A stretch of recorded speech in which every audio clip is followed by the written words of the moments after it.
C'è una raccolta di 5 miliardi di euro, di cui 1.200 euro di spesa pro capite. Quindi io e lei spendiamo, anche se non giochiamo, 1.200 euro.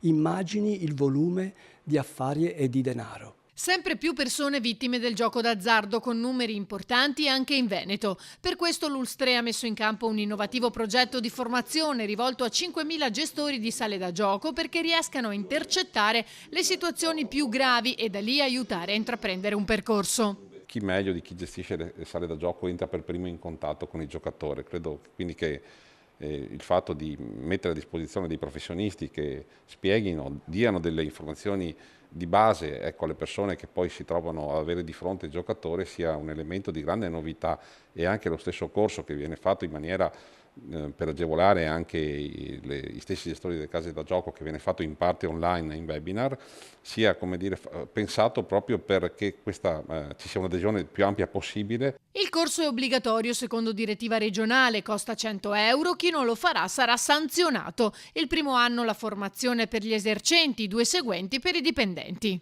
L'impegno nostro è a 360 gradi, dai giovani che sono probabilmente anche i più interessati al gioco online, visto l'aumento esponenziale che è stato registrato negli ultimi anni. Parliamo di circa 85 miliardi su scala nazionale contro i 65 del gioco, diciamo, nelle sale da gioco, quindi è un fenomeno in netta crescita e che stiamo registrando anche nella nostra azienda sanitaria.